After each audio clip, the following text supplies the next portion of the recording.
Amy, let me tell you about a magical place that is so exactly designed to be enclosed space, year-round fun for the whole family that I bet you already know what I'm going to say before I even say the name. Let's say it together on three. 1, 2, 3.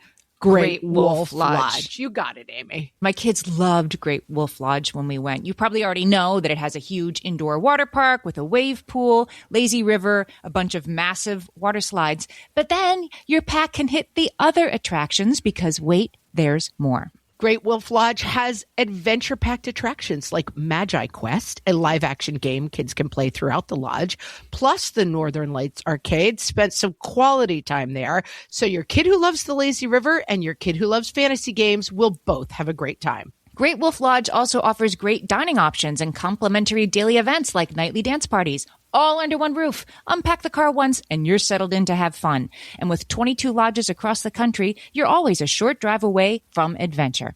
We've both had such great times at Great Wolf Lodge, so bring your pack together at a lodge near you. Learn more at greatwolf.com and strengthen the pack.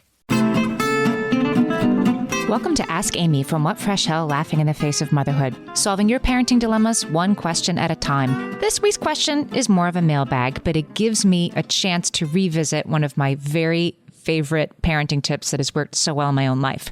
We got an email from Jessica who said, I just found your podcast and I wanted to let you know how one of the episodes has already helped revolutionize my parenting experience. Exciting.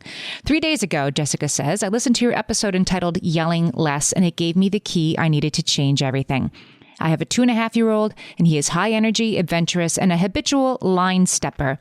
I felt like he was never listening to me or complying with basic instructions. I was yelling at him all the time. Sounds familiar, Jessica. It seemed as though I was never able to enjoy him or smile at him because I was just yelling perpetually. It was making me depressed and anxious, and then I had no energy at the end of the day because yelling all day long left me raw and ragged and defeated. In the Yelling Less episode, I listened when you guys were talking about how dog trainers train dogs by just saying a command once and then waiting. That's what I want to talk to you guys about today, because this really is, you'll hear it work for Jessica, and it has worked for me too. This tip from dog training really changed how I parented.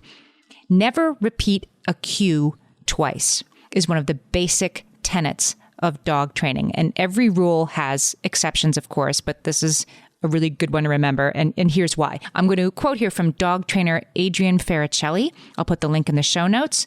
She explains that as humans, we are strongly predisposed to use words to communicate our needs. And then when our desires and our needs aren't met, we will just repeat ourselves over more loudly. This happens when you're speaking to somebody who can't hear you. This happens to somebody who doesn't speak your language. We repeat ourselves as if our words will magically auto-translate or suddenly become audible or understandable to the person. That's what we do. We do this with dogs and we do this with kids. So in the case of dogs, a dog that has learned to sit, if the dog stops listening, the cue becomes sit, sit, sit, sit, sit. With a child, it becomes go do your homework. Go do your homework. I said, go do your homework. That will work. The dog will eventually sit if the owner becomes dysregulated enough. The kid will go do the homework once mom screams and yells. But the problem is the command, the cue, has now become sit, sit, sit. It's not sit anymore. And for your kid, it's like, well, we've established this pattern. Then I can just ignore mom until she yells. Then I'll go do the thing that she's yelling at me about. These are called reinforced behavior patterns. When the dog is hearing sit, sit, sit, and then waiting, the dog can hear very well. Dogs can hear better than humans. The dog has learned that this is the cue. This is the pattern that's been established. The dog is just waiting for the cue to complete. And when the owner gets mad, the dog has no idea why the owner is mad. She's just waiting. And our kids are kind of the same way. And one other thing that's interesting about dog training is that these things used to be called commands, and now it's much more fashionable in the dog training world to call these things cues. You're not commanding your dog to sit. You're cueing him to sit. Similarly, when you have a 2.5-year-old, it's time to come with me for your bath. You're cueing what's happening next. You're not commanding, come with me for your bath. And even that reset that they have to listen to, why you're not listening to me, to not approach that way is going to help you yell less. If you have gotten into a pattern about one thing with your kid that you end up yelling every night because they won't listen to you when it's bath time, they won't listen to you when it's time to turn off screens, they won't listen to you when it's time to go do your homework, you may be dealing with what dog trainers call a poisoned cue. If a dog knows that every time you say sit, you say sit, sit, sit, why are you sitting? And you get mad. They have no idea why you're mad, but they know when they hear that, mommy mad, something bad is happening. So dog trainers suggest in that case, let's start over. Let's pick a new word. Let's pick a fresh cue, and we're going to teach the dog to sit the first time they say it.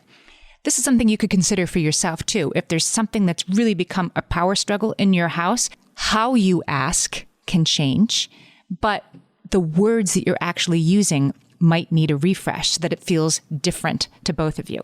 Jessica says she tried this technique with her son, saying something once and then waiting. And she says, I can't believe how such a simple technique worked so well.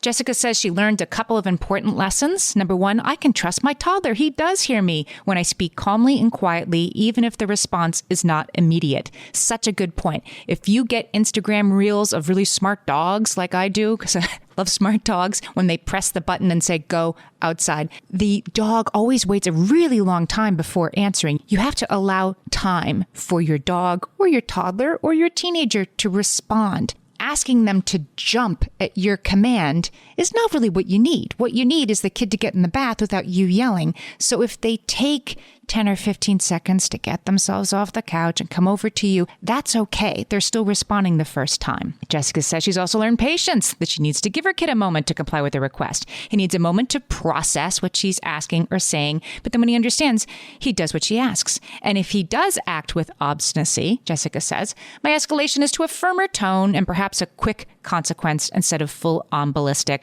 Jessica says she's in shock how well this has been working and how pleasantly the last couple of days have gone by. I mean, Jessica, you have solved it. But I was so happy to get this email because this is such an important reset and one I needed to hear. So if you find yourself yelling about something, see if you can say it once and then pause. See if it's a poisoned cue that you can start asking differently. So it's not here comes the battle that we have every night. And if your kid is old enough, you can have an honest conversation about, hey, I think this has turned into a battle. I'd like to do a reset, and then do it. Send us your parenting questions and we might answer yours next. Email us questions@whatfreshhellpodcast.com. Thanks for listening.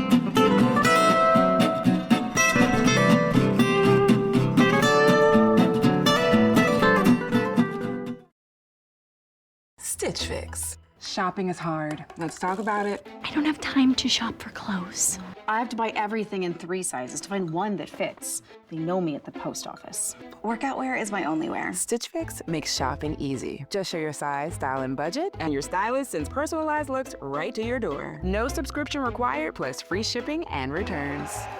Oh, wow. That was easy. Stitch Fix. Online personal styling for everyone. Take your style quiz today at stitchfix.com.